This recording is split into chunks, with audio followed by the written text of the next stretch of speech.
Good afternoon. Welcome to the tea table. I am so happy you've joined me today. Yes, do you hear the bagpipes playing? I've worn a little Scottish outfit today. We are going to go to Scotland. But before we do that, we want to pay a very special tribute to all of our wonderful servicemen and servicewomen. It's Veterans Day. I am so grateful for all of the men and women that have given so much so that we can live in such a wonderful, free, and beautiful country, America. Well, I want to specifically honor my husband. He served for 2 years in the Army in Germany.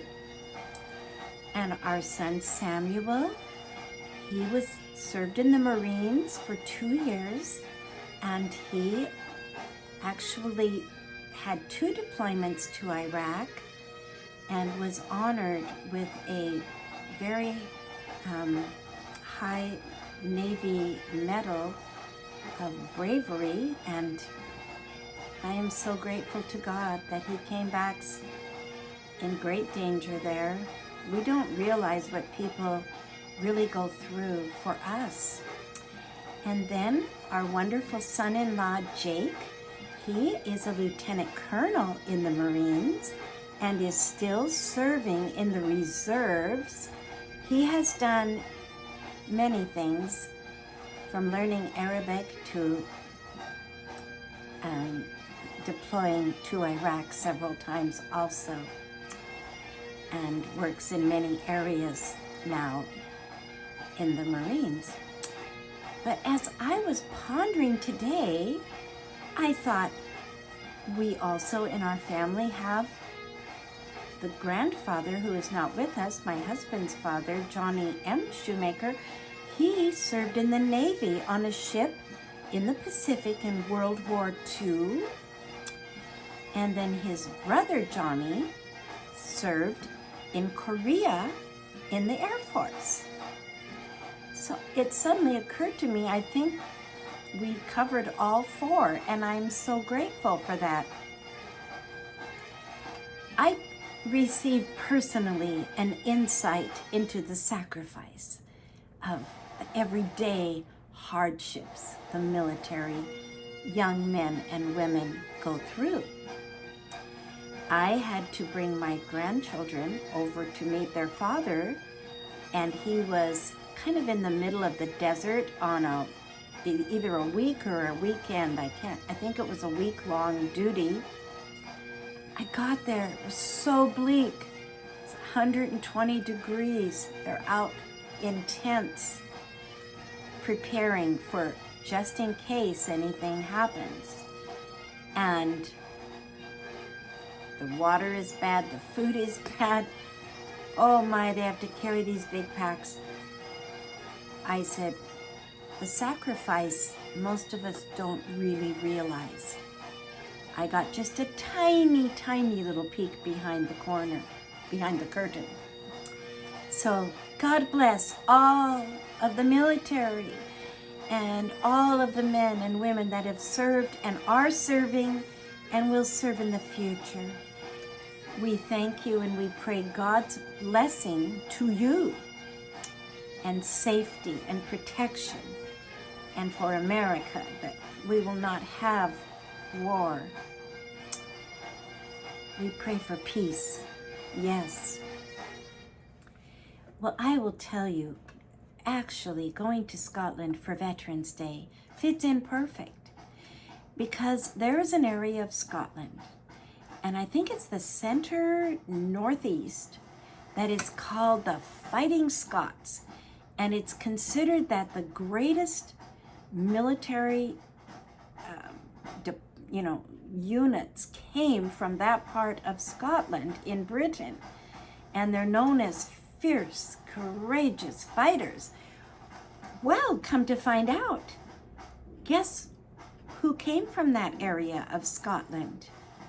Davy Crockett, Daniel Boone, many American. They said the article I read about this was down in the Kentucky area, Tennessee area.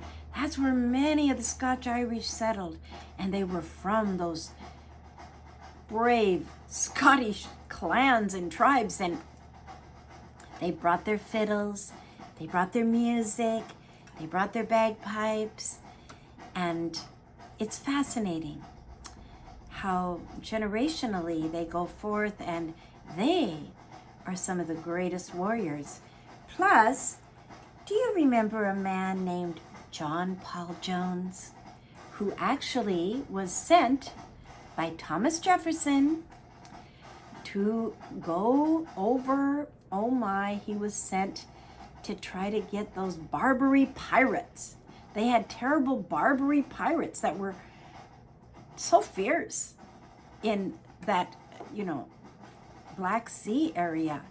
And Thomas Jefferson said, we are not going to have it, because they would get on the ships and then they would blackmail them or bribe them, take their money or take their goods. They were bringing tea and coffee and things from the east, spices, other things.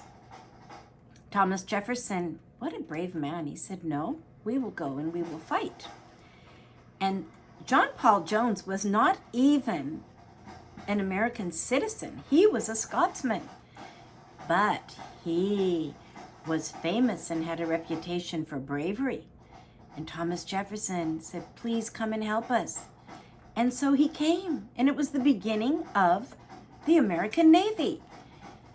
Do you remember John Paul Jones' famous thing when the war was going hard and people were shooting at them, and they said, are you getting discouraged? And he said, what?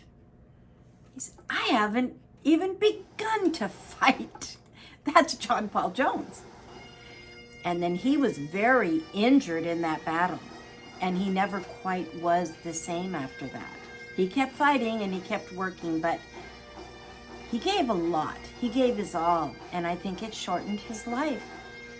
Thomas Jefferson honored him, and he is very honored today in the Navy and in all of the military branches as a great, brave man to defend freedom. And so Scotland, we all know that it's the one unique country that still has clans and still has symbols and heraldry like, well, England does too, but nobody has it like Scotland.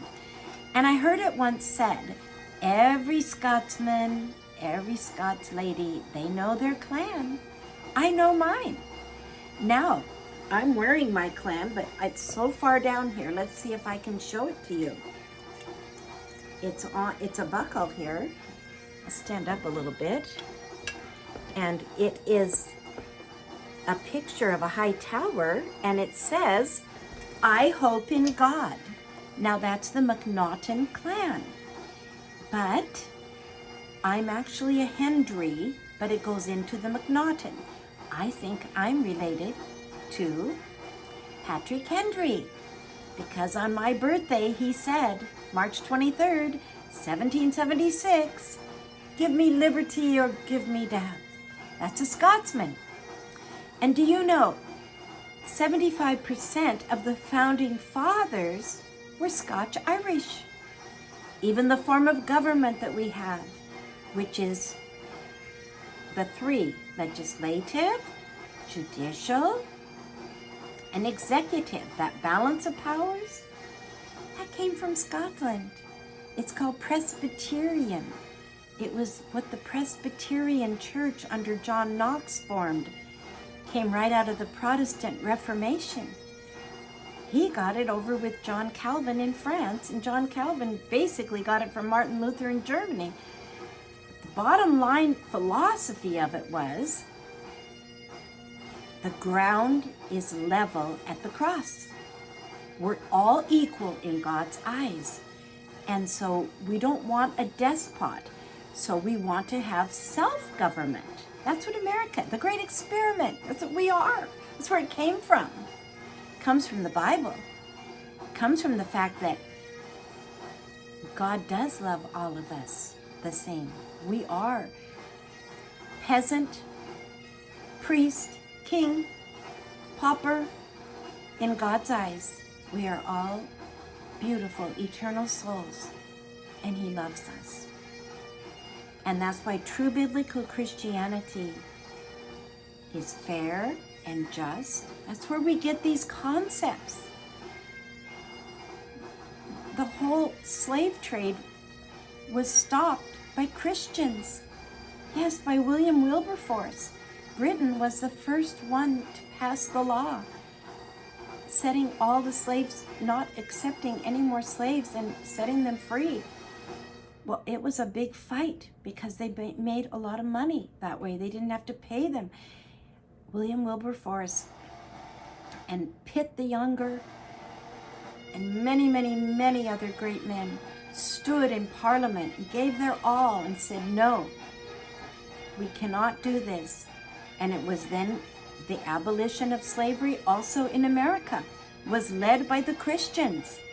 Harriet Beecher Stowe wrote the book, Uncle Tom's Cabin, which probably moved more hearts to believe that, yes, this is a terrible, grievous sin.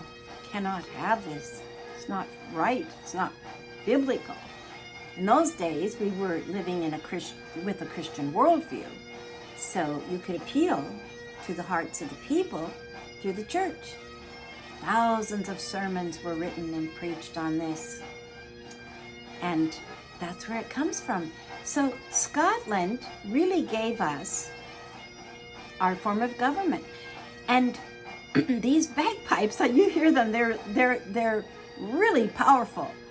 But did you know that the bagpipe is the oldest, first mentioned instrument in the Bible? It's in Genesis. And I don't know the exact verse, you can look it up, but it says Jubal, Jubal, played the organ. And do you know what the bagpipe is? An organ like we have now, it's a bagpipe in a box. It's the wind instrument. It's a family of wind instruments. The harp, the piano we have behind me, it's really, if you look inside, it's a harp in a box. So the two great instruments are the harp and the bagpipe. They're the original instruments. And so that's why there's an enchanting cry in the bagpipes, and you can feel it inside. It calls your heart. It makes you brave. It gives you courage. Makes you want to be strong and good. Well, I want to talk just for a minute about my jewelry so I don't forget. I know a lot of you ask me about it. Well, I have a combination. I have above my pin, my Scottish pin, I have a Viking pin. And the Vikings, they were quite involved they went back and forth between Scotland. They're basically, in many ways, the same people. They were also very brave. And then when they became Christian, they calmed down and they quit raiding the Scots. But the same name for Kirk is in Norwegian as in Scotland. And those beautiful Norwegian sweaters, the Scottish have very similar sweaters. A lot of connections. But anyway, so then this necklace, I say this is like going with this, which is like Celtic art is eternal and it always connects and it symbolizes God's love. And I have when I was getting my silver out, I found this. My husband got me this years ago. It's Martin Luther's rose. It's in pewter, so I put that on there too. So, okay, that's that. And then I have my plaid and my hat. And my hat, actually, this hat has a McDonald. It says McDonald. But I think I told you before, I discovered that McNaughton, okay, I'm Hendry goes into McNaughton, McNaughton goes into McDonald, because there's a lot of little tribes that keep going on and identify with the bigger tribes. Isn't that fun? Well, I'm going to move this up just a tiny touch here, if you don't mind. Let's see if that's a little better. Okay, well, I'll tell you who I really want to talk about today. I've said all that as introduction to get to my topic of Scotland. And first I will show you my tea that I brought you today. It's so cold today, and I brought a most special, okay, we're going to talk about Queen Victoria, and I thought we have to have, something special for Queen Victoria. She loved her cakes and tea, and so I've got this on a gold plate, which is, do you see? I will show you, this whole set matches. This is a Bavarian German tea set. And you see it's gold with the color. And you know, Queen Victoria was actually German originally, and Prince Albert came from Germany. And I think the Bavarians do the nicest job on tea sets. So I'll pour out a little hot tea. And they used to have many factories in Bavaria. When my husband was in the army, it was before I was married, his mother visited him in Germany, and they went to a factory, and she bought each of us, well, I was going to be married to him, so she gave me a set. Each of us from the factory, she could go and buy. Now the factories are closed. So if you see something like this, grab it, because we won't have it. It won't be made again unless perhaps outsourced. Here is a little drop of milk. And I'm looking forward to my tea today because it's cold. I put a little candle on. It's barely bright.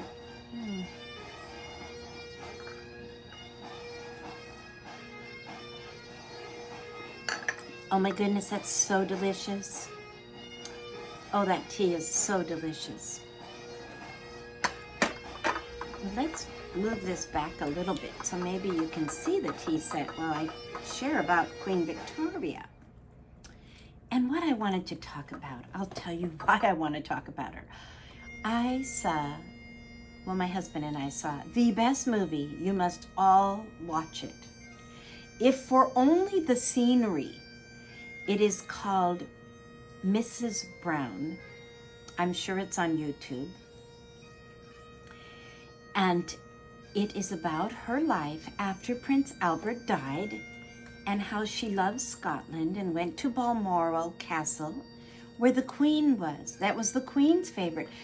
Oh, I know why it's her favorite place. I had never, ever imagined or seen the scenery. You see little pictures here and there, but this film filmed it so beautifully. You can see why they loved it. Oh my, and Prince Albert built her that home. As a place, they loved Scotland, and he said, we need a beautiful place to have a rest and get away from the activity of London. So,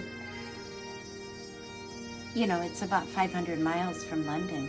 So it puts them out right in the beautiful, beautiful Scottish Highlands. Oh my goodness. And Queen Victoria loved it.